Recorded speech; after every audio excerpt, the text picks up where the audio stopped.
Jesús es Dios dentro de lo que es la doctrina de la Trinidad. El conocimiento del Señor, de nuestro Salvador, conforme lo enseña la Escritura, para no solamente conocer a Dios y enamorarnos cada día más de Él, sino también, y muy pertinente en el día de hoy, poder presentar defensa ante aquellos que dentro de la iglesia, los herejes, o los que quieren confundir, quieren torcer el concepto de que Jesús es en efecto Dios. También defenderla de eso, y también desde los que de afuera, los ateos, los que quieren burlarse de nuestra fe, dicen que Jesús es un nuevo hombre, como lo vamos a ver ciertamente. Y esto quiero hacerlo con cuidado porque es un tema profundo, es un tema hermoso, a mí me tiene pero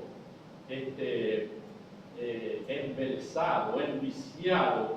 Cada vez que lo estudio con profundidad descubro cosas nuevas, hermosas, y es lo que trato de, cuando lo hago, pienso en compartirlo con mis hermanos, ¿verdad? El tema de que Jesús es en efecto Dios, y lo enseñamos creyendo en ello, no por una tradición, no por una presión, porque la Biblia así lo enseña.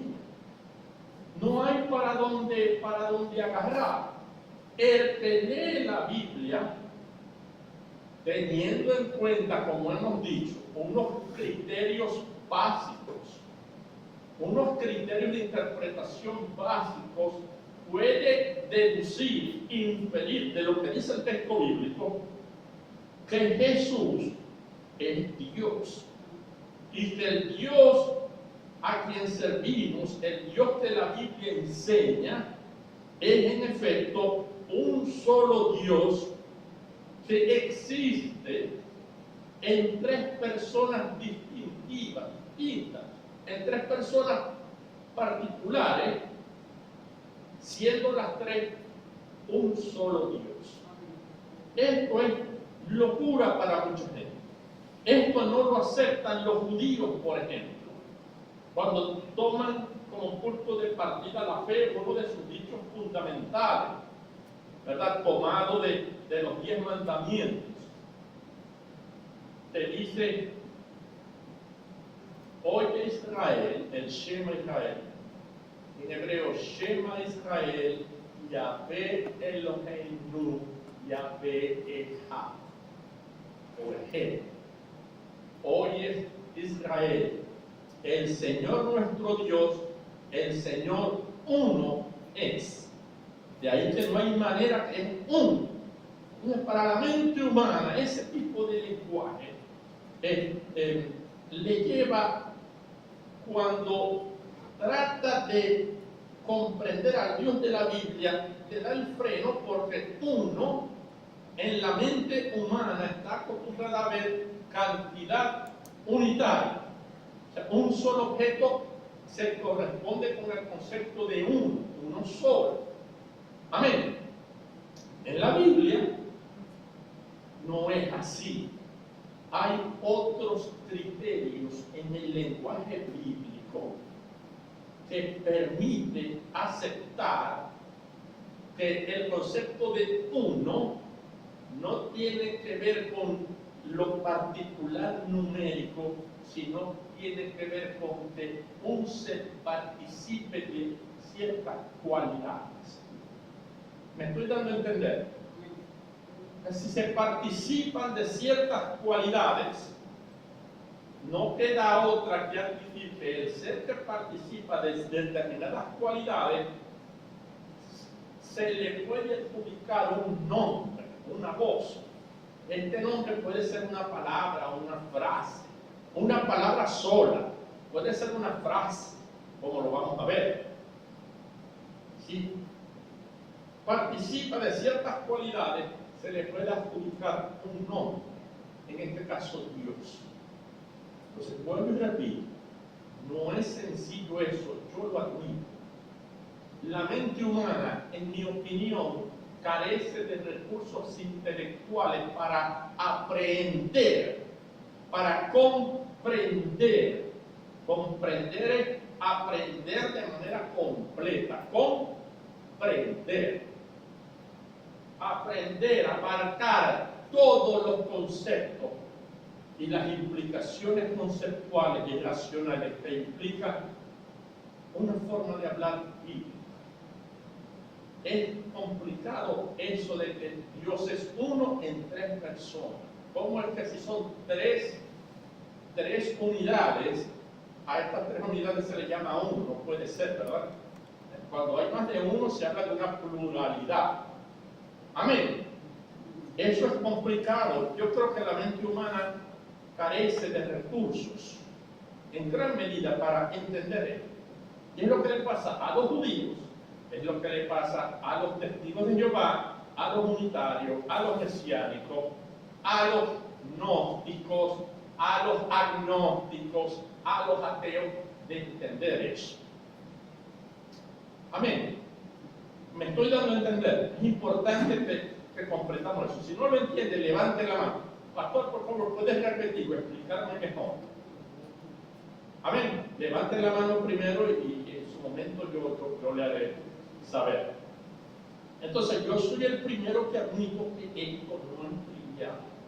Hubiera sido extraordinario si cuando Jesús vino a este mundo hubiera anunciado: hermanos míos de Jerusalén y a todos los de Israel, yo Jesús, el Hijo de Dios, soy Dios. Problema resuelto, explícitamente en la Biblia: yo soy Dios. Chévere. Jesús nunca dijo eso. Hubiera sido extraordinario al menos que dijese: yo soy el Mesías profetizado. Jesús no lo dijo con ese nivel de explícitez. Amén. ¿Qué era lo que buscaba Jesús? Yo creo que es lo que busca también hoy día entre sus, o los que se llaman hijos de Él, que conociendo las Escrituras, habiendo meditado en ellas, como lo dice la Biblia, ¿verdad? Que meditaremos en ellas de día y de noche. Y dice el mandamiento: y hablarás a tus hijos en el camino, ¿verdad? Y al acostarte meditarás en ella, y al levantarte, y la pondrás como un foco, como un faro entre tus ojos, para que te alumbre el camino, en tus manos, en el corazón, aún en el marco de la puerta de tu casa. Imagínense ustedes, cuando estás adentro y cuando vas a salir, está allí. De ahí la costumbre de los hebreos de tener una porción, por lo general es el Shema Israel, en una cajita, en un circulito, y dentro de una cajita la pega en el marco, por lo general izquierdo, a la altura de las puertas de todo hogar judío. El tefilá, creo que se llama. Cada vez se va a una casa judía, y así se conoce, ese tiene, y lo ponen así, no derechito el tubito, sino medio volteado, transversal, en la parte, entrando a la casa del lado derecho, a la altura de la cara. Usted va a ver eso, tomando literalmente en cuenta de que lo pondrás en el dintel de tu casa. Y a veces lo ponen en los cuartos. Y cuando salen de la casa, lo tocan como un gesto de que yo me tengo que recordar de la palabra de Dios al salir. Y al volver de la casa lo tocan, también para recordar que dentro de mi casa debo actuar como el esposo, el padre, la esposa, el creyente que Dios quiere que sea. Mantenerlo siempre en la palabra de Dios. Entonces Dios esperaba, como lo sigue esperando hoy, de que en ese tiempo su pueblo, a Jesús cuando lo viera, conociendo la Escritura, llegara a la conclusión: chico, este da todas las señales y muestra todas las cualidades de Dios. Por lo tanto, es el Mesías divino, el Mesías que es Dios. Él esperaba eso. Vamos a ver en el transcurso de esta serie, cuando el Señor en un momento, no sé si lo han leído, reúne a los apóstoles ya para volver a Jerusalén y ser sacrificado, crucificado. Le dice a los apóstoles y los reúne y le pregunta: muchachos, ¿quién dice la gente que yo soy? Después de un tiempo, he hecho esto, he hecho aquello. Y los apóstoles, hermanos, aquellos que estuvieron con el Señor durante 3 años y pico, al preguntarle y le preguntan, ¿quién dice la gente que yo soy? Y le dijeron, Señora, ¿cómo dice que vos sois? Juan el Bautista que resucitó, otro dice que vos sos uno de los profetas que resucitó. No la pegaron.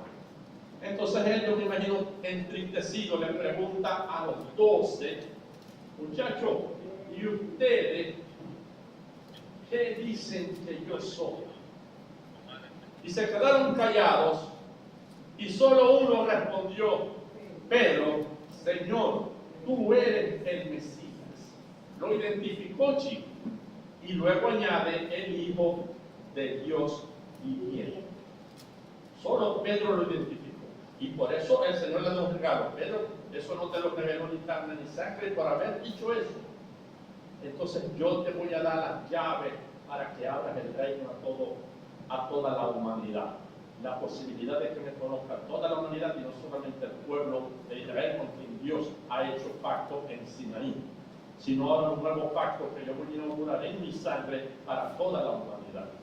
Amén. Entonces, eso era lo que el Señor buscaba y lo sigue buscando hoy. ¿Estamos nosotros seguros de que es Jesús? No solo es el Mesías y resucitó, sino que es Dios también. Y no como dicen los testigos de Jehová, un Dios inferior y que es el arcángel Miguel.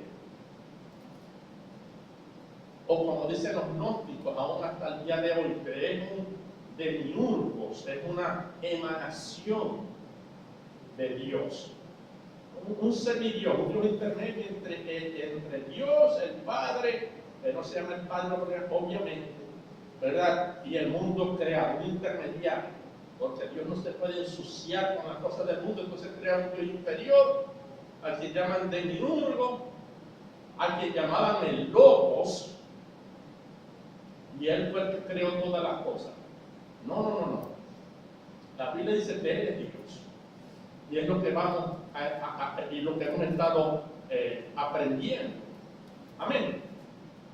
Pero hermano, es importante tener unos criterios de interpretación. Hay que tener esto en mente. Son por lo menos 6. Y los hemos estado estudiando, hermano. Esto es básico. Ya hemos transitado por 3 de ellos, ¿verdad? Siendo el primero de los que estudiamos, que Dios es Dios y su nombre es Jehová porque Él es el creador de todas las cosas, ya lo trabajamos, ¿verdad? También trabajamos un segundo que hay que tenerlo en mente, el Dios creador. Dios es Dios porque es creador.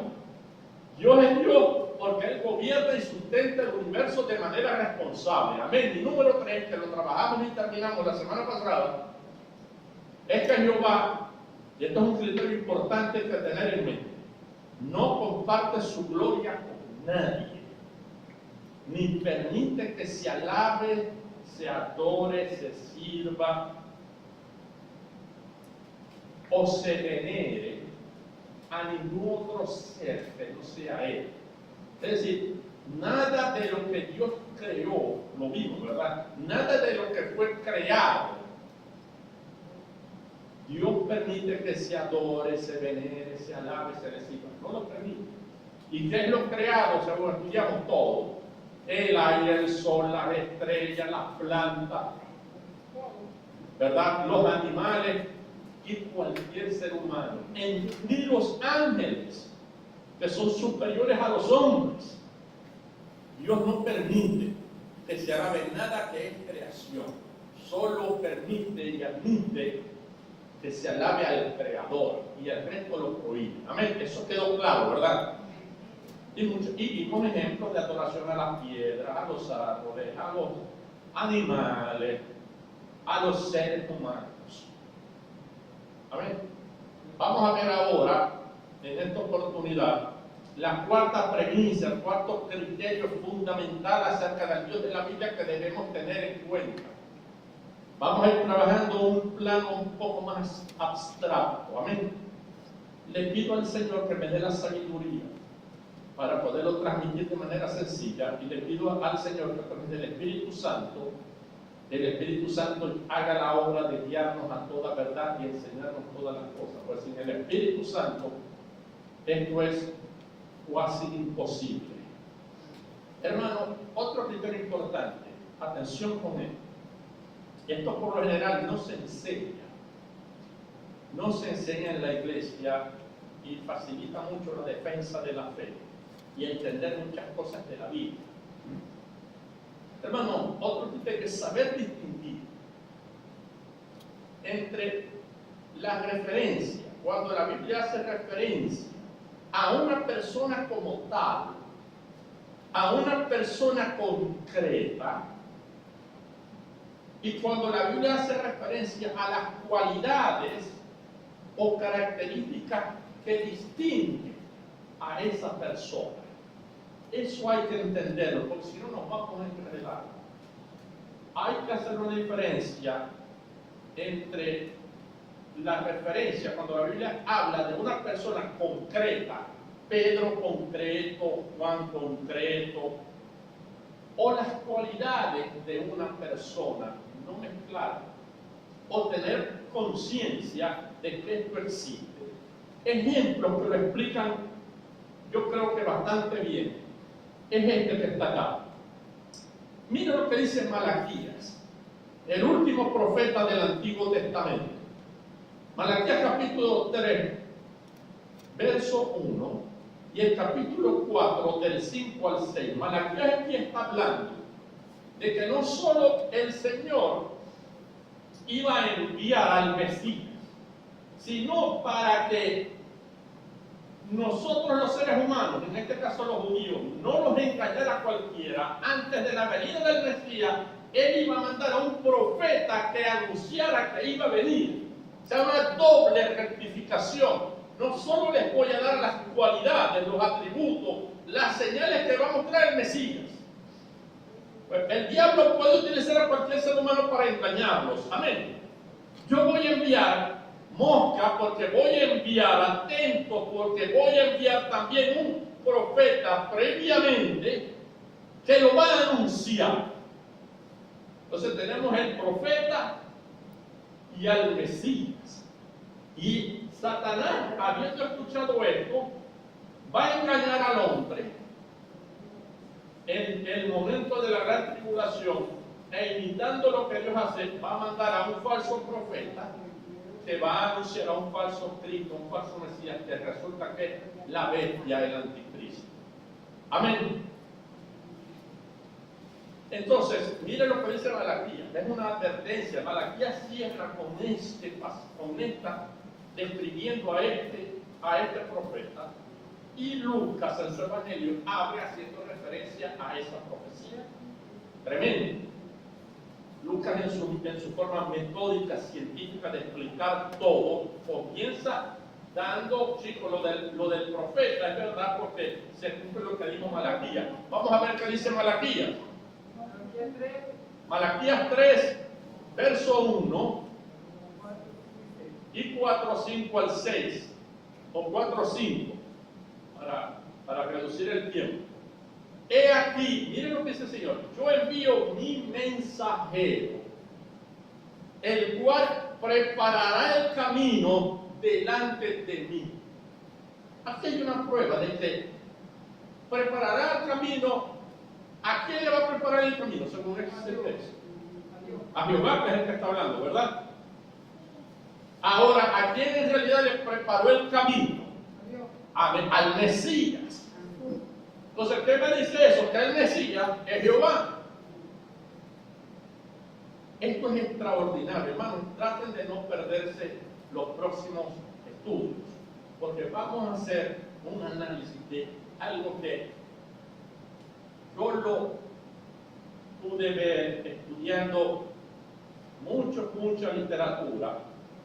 El hecho de que los judíos, atención a esto, antes de la venida de Cristo y de la predicación de que Jesús era Dios, los judíos creían ya desde la época del segundo templo, cuando volvieron y reconstruyeron el templo, cuando volvieron de Babilonia, reconstruyeron el templo, ¿verdad? Ellos desde ese tiempo predicaban que Jehová, que habían dos Jehová distintos. Un Jehová que no se podía ver y un Jehová que se podía ver. Ellos, de alguna manera, y después hay evidencia escrita de que los rabinos enseñaban de que habían dos Jehová. ¿Qué les parece? O sea, había un biteísmo, no un monoteísmo, sino un biteísmo. Cuando vino Cristo y comenzaron los cristianos a predicar y a hacerse reconocidos en el siglo II, ya en los comienzos de los años 100, los judíos dijeron: aquí yo envío, ¿a quién va a enviar? Al profeta Elías, antes que venga el día de Jehová, antes que venga el día de Jehová, que es la manifestación en la segunda venida, cuando Él venga a poner orden acá. Antes de que eso suceda, yo voy a enviar al profeta Elías para que me prepare el camino a mí. Uno de los problemas de los judíos, cuando se regaba en todo Israel que Jesús era el Mesías, entonces aquí, ¿dónde está Elías? Elías no resucitó, porque aquí ellos estaban pensando, cuando se hace referencia al profeta Elías, que era Elías en carne y hueso, un Elías concreto, amén, un Elías visible, que lo podían tocar con la cara de Elías, con la misma sonrisa de Elías, amén. Yo también lo hubiese entendido. Estas cosas las revela el Espíritu Santo. Por eso es que ellos, los hebreos, tenían la dificultad del talón de Aquiles de que no había en ese momento Espíritu Santo en ellos, porque para que hubiese Espíritu Santo, el contenedor, que es el ser humano, debía estar limpio, porque el Espíritu Santo es santo. Amén. Miren, el apellido, el Espíritu, no es el Espíritu de Dios, es el Espíritu Santo. Y si el Espíritu Santo Dios iba a ponerlo a habitar en el interior del ser humano, antes de hacerlo con el santo había que limpiarlo, su alma, amén. Pero el alma estaba manchada por el pecado. Entonces, ¿cómo voy a mandar al Espíritu si el ser humano está manchado de pecado? Bueno, que tome lejía, que tome cloro jabonoso para limpiar eso. No, eso solamente se limpia con la sangre de Cristo. Una vez venido, una vez Jesús vino y fue sacrificado, crucificado, y su sangre se derramó por nuestra vida, esa sangre limpia al ser humano del pecado y queda suficientemente puro como para hacer el templo del Espíritu Santo de Dios. Con el Espíritu Santo de Dios estas cosas se entienden. Amén. Más sencillo. Entonces Malaquías había dicho ya en profecía que Dios le dijo: chicos, antes de que yo venga al mundo, yo voy a enviar un profeta, un mensajero, y ese va a ser Elías. Amén. Elías. Marcos, miren lo que dice Marcos aquí 9, 11 al 13.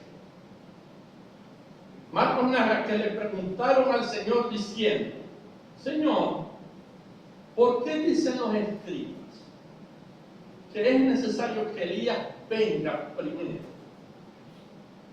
Yo me imagino que muy inteligentemente dice: mira, vos sos el Mesías, pero Elías no vino, vamos confundidos.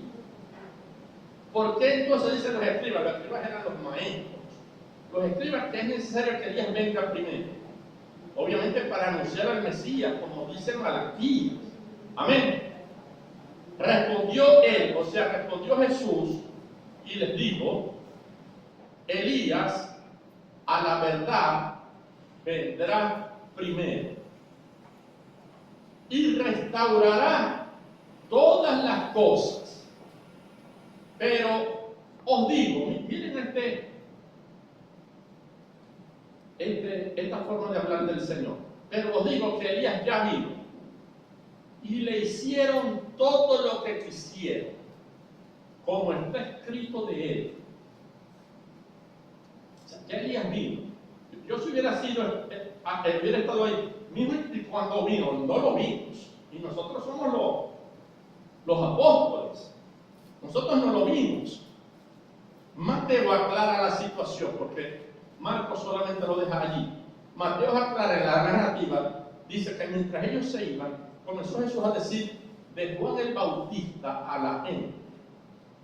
Sobre Juan el Bautista, ¿no? Que lo anunció a él. ¿Quién anunció a Jesús? Juan el Bautista lo anunció, ¿verdad? De aquí que viene uno detrás de mí, del cual yo no soy digno ni siquiera de desamarrar su sandalia, ¿verdad? Este es más grande que yo.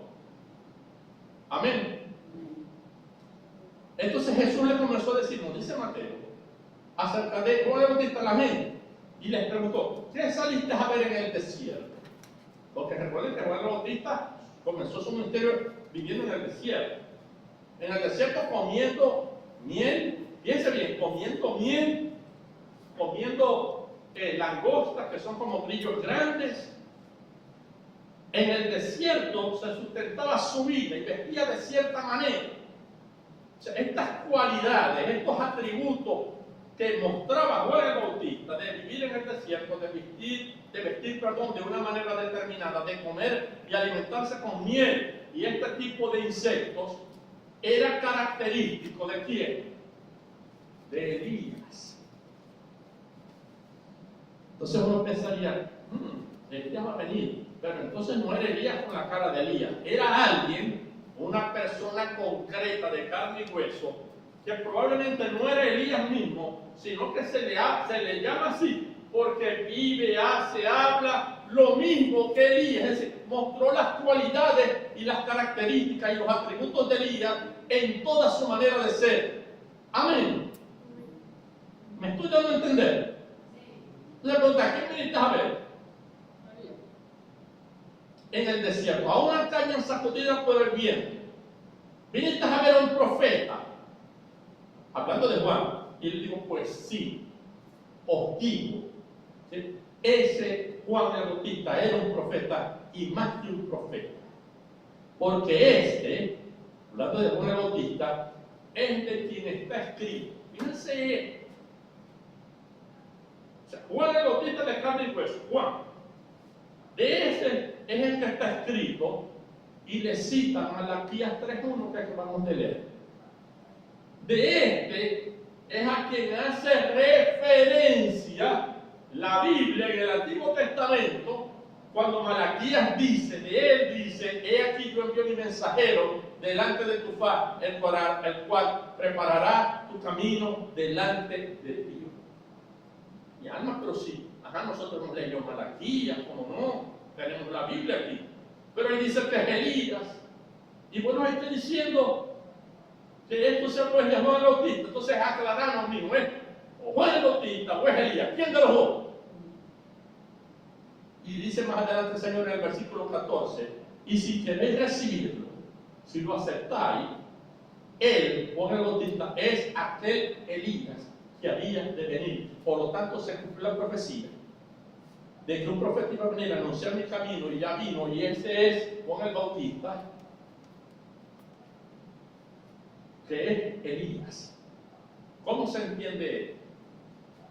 Es Elías porque los Nueva Era, los gnósticos dicen entonces que este es Elías que resucitó en el cuerpo de Juan el Bautista, o algunas sectas brujéricas. ¿Es así? No. Elías es Elías como persona concreta de carne y hueso. Amén.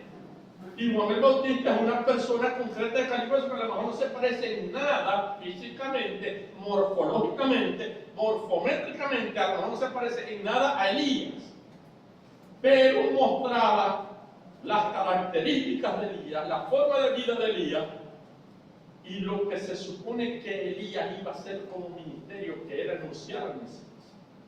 Entonces es Elías. ¿Están viendo cómo la Biblia utiliza eso? Es decir, le pone nombre a personas porque la persona participa, demuestra las cualidades de otro. Nosotros podemos mostrar las cualidades del Señor, aunque no somos como el Señor, ni nacimos como el Señor. Pero si hablamos y nos conducimos, actuamos y hacemos el ministerio que hizo el Señor como Mesías, nosotros estamos mostrando la persona del Mesías. Y ayer cuando se cumple eso que transforman los gnósticos, la Biblia dice que nosotros tenemos al reino de Dios en nosotros, y el reino de Dios es Jesús en nosotros, y que somos el reino de Dios y que somos pequeños dioses. No es porque nos transformamos en eso, amén, es porque mostramos las cualidades de Jesús. Cada creyente, si lo pensamos, está llamado a hablar, a conducirse, a actuar como el Señor, para cumplir el ministerio que el Señor ha encomendado, que es lo que el Señor hizo. ¿Qué hizo el Señor? No predicó el Evangelio, no nos manda la Escritura a predicar el Evangelio. Las señales de Isaías 62: el Espíritu de Jehová está sobre mí, me ha ungido Jehová para dar vista a los ciegos. No le abrimos la vista al ciego espiritual cuando le llevamos la luz del Evangelio a su vida. Dar libertad a los cautivos. No somos un medio para llevar la libertad al que está cautivo de las drogas, del alcohol, del odio, del resentimiento cuando le predicamos el Evangelio. Sacar a los presos de la cárcel. Anunciar el año agradable del Señor. No lo hacemos. Hacemos las funciones del Señor. Entonces vemos como en la vida, y esto es supremamente importante, porque si recibe cierto nombre, es porque participa de las cualidades, no de la particularidad. Todo en el universo es creado. Entonces esa es la pregunta del ateo. Entonces, ¿quién creó a Dios? Dios no es creado, Él simplemente existe desde siempre. Esto es difícil para la mente humana, pero para los filósofos no. Los filósofos griegos ya llegaron al concepto de debe existir algo. Porque si vamos a estar porque tal cosa creó tal cosa, y fulanito creó a ese, y sutanito creó a que creó él, no vamos a tener fin, y eso es ilógico en la filosofía griega. Entonces, tiene que haber un ser, y lo llaman el ser necesario, el motor inmóvil, Aristóteles, el ser necesario. ¿Por qué se llama necesario? Porque es necesario que exista para que todo lo que hay exista, pero él no necesita de nadie. Es necesario para que exista, pero él no necesita de nada ni de nadie, porque existe y ya. Amén. Importante, cuando un ateo, ¿no? ¿Qué creo Dios?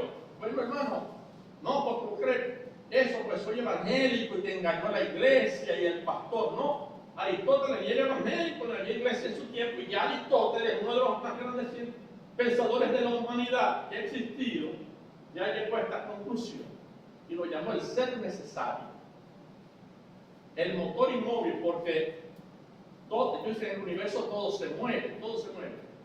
Entonces Dios también se mueve. Si mueve porque lo crearon, no, Él está inmóvil, Él hace que todo se mueva, pero Él no lo mueve ni necesita moverse, no lo mueve nadie ni necesita moverse para nada.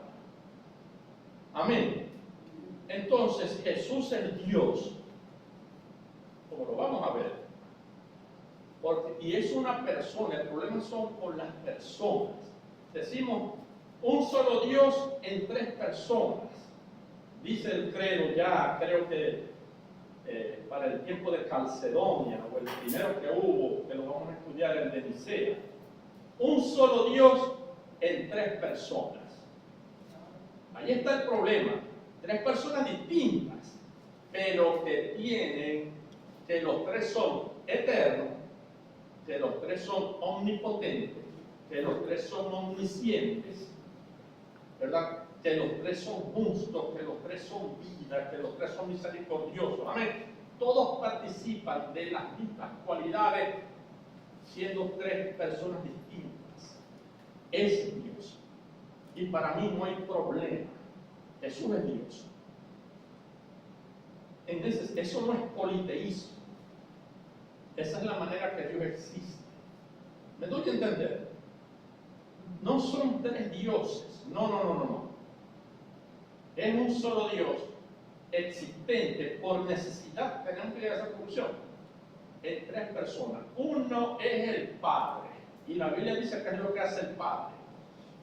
¿Verdad? En 1 Corintios está. Luego está el Hijo, al que se llama Hijo, que siendo espíritu y existiendo en la eternidad con el Padre, con lo que se llama el Padre. Se llama el Padre porque nosotros lo conocemos como Hijo.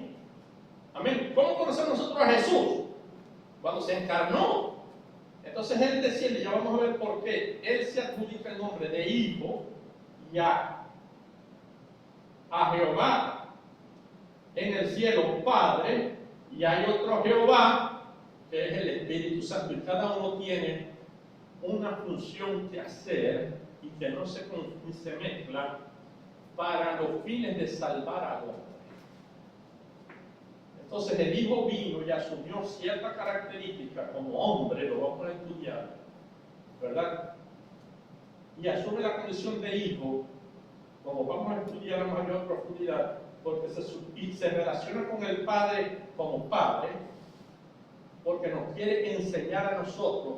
Acuérdense que el principio, los que son padres, creo que entienden. Y eso es importantísimo saberlo. Entender los padres que a los hijos, hasta los probablemente 22 años, van a aprender imitando lo que nos enseñó Jesús a nosotros, porque se hizo hijo con respecto al Padre. Debemos imitarlo a Él como hijos del Padre ese, imitar y obedecer todo lo que Él dice, sus mandamientos. Amén. Esa es la razón que está detrás del título o la relación. Jesús, que es Dios, como hijo, no porque es inferior ni fue creado según la carne, pero en la esencia de Dios es espíritu. Amén. Entonces, ¿cómo es que se atreve a decir que Él es como Dios o se asemeja a Dios al punto de ser Él y yo la misma cosa somos en maracucho? ¿Cómo es eso? ¿Eso es una blasfemia o no? No se está queriendo decir acá que Jesús es la misma persona concreta que el Padre, o que Jesús es el Padre como individuo, no. Jesús es igual al Padre en el sentido de que comparten las mismas características. Que el Padre era una persona concreta, o es una persona concreta, y Jesús en la tierra era otra persona concreta, eran dos individuos distintos, pero con la misma esencia. De ahí el término, la misma sustancia, que lo vamos a ver. Él es el resplandor de la gloria y la imagen misma de su sustancia, dice Hebreos. ¿Lo han leído? Hebreos 1, en el primer capítulo. Hebreos 1. En el principio Dios nos habló por medio de los profetas, pero en estos últimos días nos ha hablado por medio del Hijo, quien es el resplandor de su gloria. Él dice que Él es la gloria de Dios, la misma Shekinah que bajaba en el tabernáculo es Él. Él es el resplandor de la gloria de Dios. Esto es tremendo. Y la imagen misma de su sustancia. ¿Cómo se entiende eso? Eso está en la Biblia, la misma Biblia que usted lee y que yo leo. Amén. ¿Es profundo, es difícil? No, lo que hay que explicarlo. Amén. La imagen misma, la reflexión exacta, idéntica de la sustancia de Dios. No dice del cuerpo de Dios ni de la cara de Dios, no. De la sustancia de Dios. Vamos a estudiar lo que es la sustancia de algo bien. Tengo un ejemplo extraordinario para eso. Amén. De eso se trata lo que estamos hablando. Entonces no olviden que a veces la Biblia habla de una persona concreta de carne y hueso, y a veces habla o alude a las cualidades que exhibe otra persona. Como aquí cuando habla de Elías, no de Elías concreto, acuérdense de este ejemplo, sino de las cualidades de Elías que mostró otro individuo de carne y hueso, diferente a Elías, pero que Dios llama, él es el Elías que había de venir, aunque tiene otro nombre él como persona. ¿El caso de Melquisedec? Melquisedec es otra cosa, sí. Es importante lo de Melquisedec, no como persona, sino por el ministerio de Melquisedec, el ministerio de Melquisedec. Melquisedec era un sacerdote, eso vamos a hablar, un sacerdote de Dios, del Dios Altísimo. Jesús es mismo sacerdote de Dios Altísimo, pero ¿cómo va a decir que era sacerdote si no había la tribu de Leví, que son los sacerdotes? Porque es un sacerdocio superior al de Leví. El de Jesús, ¿cómo vas a decir que Jesús es sacerdote?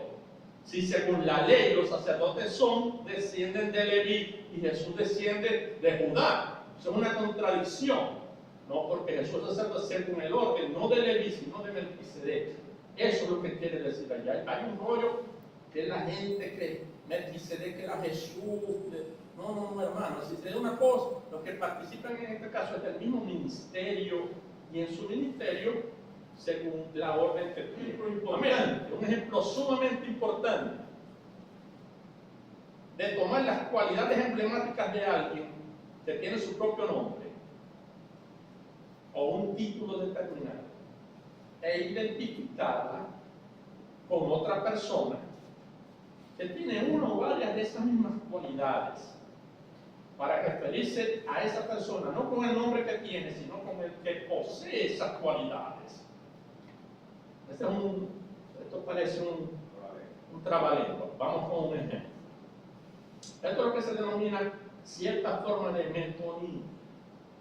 Metonimia es nombrar las cualidades, poner el nombre de alguien con cualidades a otra persona que las muestra. Perdón. Sí. La metonimia es solo de nombre, no me voy a enredar más porque lo puedo enredar.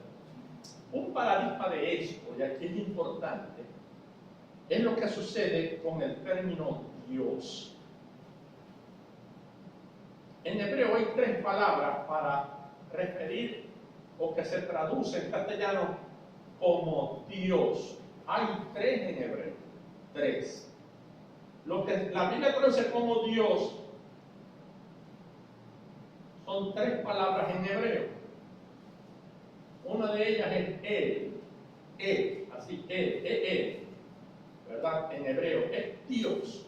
Y por eso muchos nombres bíblicos tenemos Miguel, Ezequiel, Daniel, Joel. Termina con él. Entonces va el atributo y el nombre. Miguel. Entonces, él es Dios. Nadie como Dios. Rafael. Emmanuel. Muy bien. Rafael. Él es Dios. ¿Qué quiere decir Rafa? Jehová Rafa. Salvación. Que sana. Entonces, Dios sana. Emmanuel. Emmanuel. La terminación U. En hebreo es nosotros. Emmanuel. Dios con nosotros. O Dios está con nosotros. Esa es una. Hay una muy particular e interesante, que es el término Elohim, de él, el plural. Es Elohim. ¿Ok? En hebreo, el Dios nuestro, Eloheinu. El Dios U de nosotros. Amén.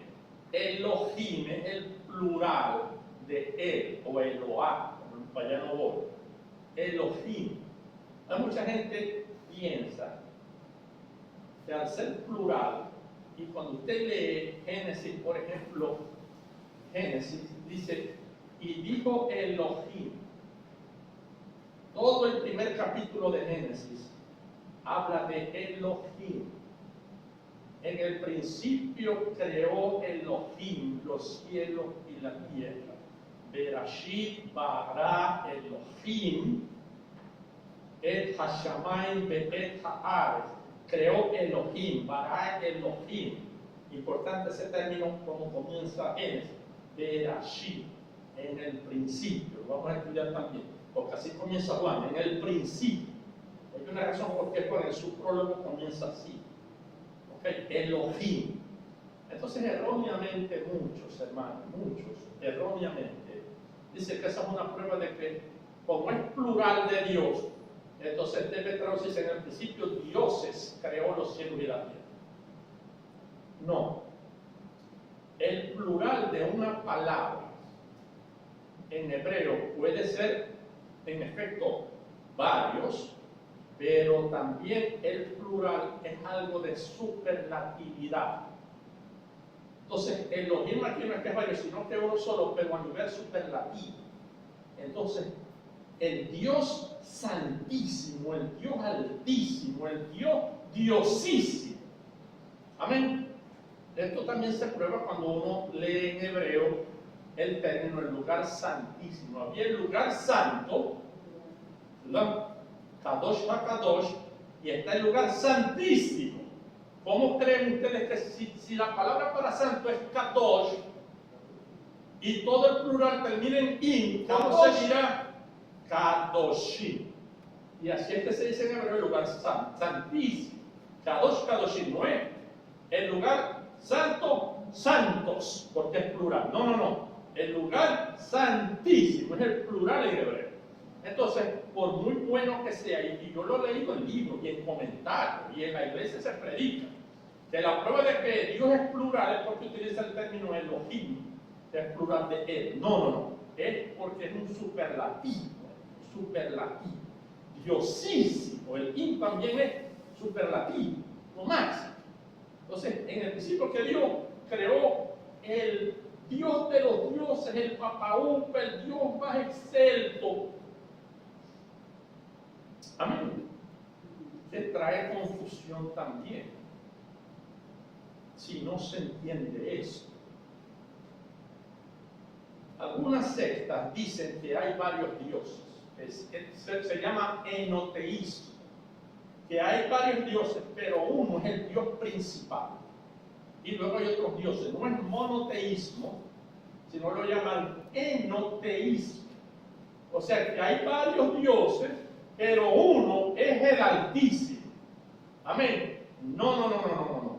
No es que hay varios dioses, porque si no se viola lo que la Biblia dice. Amén. Hay uno solo. ¿Ok? El Altísimo. Ahora, ustedes han leído en la Biblia un versículo que dice, en el Salmo 82, Jehová está en la reunión de los dioses.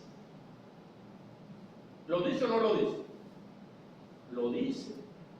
Y luego a los hombres los llama dioses. Porque yo os dije, vosotros dioses sois, pero como hombres moriréis. Amén. De allí, ¿cómo se explica? Entonces, Dios es uno solo y no hay más dioses. Y si es así, ¿por qué Dios entonces dice allí en los Salmos, se traduce que Dios está en la reunión de los dioses? Entonces hay varios, y Él es el máximo, y hay otros dioses. Entonces, nuestro Dios es, el sistema de creencia es enoteísta y no monoteísta. ¿Será así? No. El término Dios, en los idiomas semíticos, tiene que ver con cualidades y no con un solo. Decimos Dios, es uno. Cuando se quiere hablar de que es el Dios altísimo, Elohim, no cualquier Él, no cualquier que habían inventado por hombre. Entonces estaba Baal, que es una forma de Baal. En ciertos idiomas, en vez de le ponen A-L. Entonces tenemos Baal. ¿Cómo se ponen los árabes, que es otro idioma semítico, semejante al hebreo? ¿Cómo llaman al Dios de ellos? Al-A. No el A. En Ugarit, a un Dios que se llamaba él. Amén. Ahora cuando se habla de que estos son dioses inventados, de la Biblia dice que hay dioses inventados. ¿Será que Dios se sentó en la reunión con otros dioses inventados por el hombre? Entonces existe. No. Es importante lo que estamos hablando por eso. Es lo de las cualidades. Si hay un ser en este mundo, en la realidad, que tiene una o varias cualidades que se identifican o son necesarias para ponerle el nombre Dios, también se le llama Dios. Lo que aquí se identifica Dios Altísimo a Jehová. Amén.